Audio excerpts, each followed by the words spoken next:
అస్సాంలో రాహుల్ గాంధీ గారి భారత్ జోడో న్యాయయాత్ర పైన దాడి జరగడాన్ని ఉస్మానియా యూనివర్సిటీలోని విద్యార్థులు, నిరుద్యోగులు, విద్యార్థి సంఘాల ఆధ్వర్యంలో ఈరోజు పెద్ద ఎత్తున ఒక నిరసన కార్యక్రమం చేపట్టడం జరిగింది. భారతదేశంలో వ్యాప్తంగా దేశంలో ఉన్నటువంటి అసమానతలు కానీ, నిరుద్యోగ సమస్య మీద కానీ,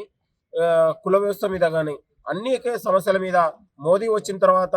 ఫాసిస్ట్ విధానాలకు వ్యతిరేకంగా రాహుల్ గాంధీ గారు గతంలో 4000 కిలోమీటర్ల పాదయాత్ర చేసి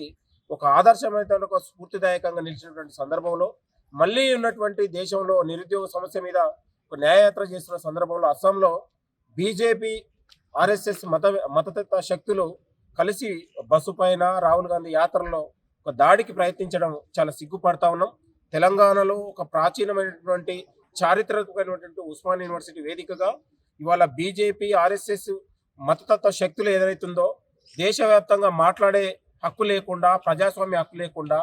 మనిషి హక్కును, మనిషి స్వేచ్ఛను కాలరాస్తున్నటువంటి పరిస్థితుల్లో ఈ దేశవ్యాప్తంగా బీజేపీ, ఆర్ఎస్ఎస్ మోదీ విధానాలను వ్యతిరేకించాలని, ఆ ఫాసిస్ట్ విధానాలను తిప్పికొట్టాలని, దేశవ్యాప్తంగా సెక్యులరిజంని కాపాడుకోవాలని ఈరోజు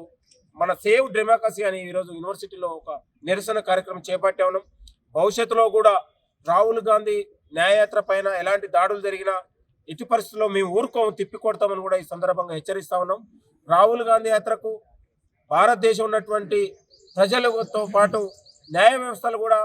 కట్టుదిట్టమైన చర్యలు చేపట్టాలని కూడా ఈ సందర్భంగా డిమాండ్ చేస్తా ఉన్నాం. భవిష్యత్తులో ప్రజల కోసం, ప్రజల పోరాటాల గురించి మాట్లాడేటోళ్ళు, ప్రజల గురించి ఆలోచించే వాళ్ళకు ప్రజలు దేశవ్యాప్తంగా రక్షణ కల్పించి కాపాడుకోవాల్సిన బాధ్యత కూడా ఉందని కూడా ఈ సందర్భంగా గుర్తు చేస్తూ, ఇవాళ మోదీ ఆర్ఎస్ఎస్ వచ్చిన తర్వాత ఇవాళ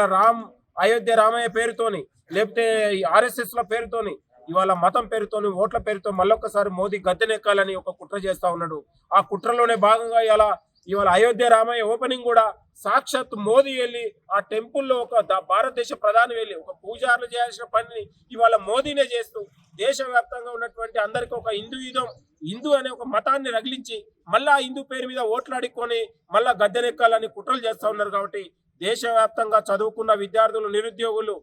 ప్రజాస్వామికవాదులు ఈ మోదీ కుట్రలను, ఈ ఆర్ఎస్ఎస్ కుట్రలను మనందరం కూడా తిప్పికొట్టి మళ్ళీ ఒకసారి మనం సెక్యులరిజం, ఇవాళ రాహుల్ గాంధీ లాంటి నాయకత్వాన్ని దేశ ప్రజలు కూడా ఎన్నుకోవాల్సిన అవసరం కూడా కోరుతూ భవిష్యత్తులో ఈ ఆర్ఎస్ఎస్, బీజేపీ విధానాలను ఖచ్చితంగా తిప్పికొడతామని కూడా యూనివర్సిటీ వేదిక నుంచి హెచ్చరిస్తా ఉన్నాం.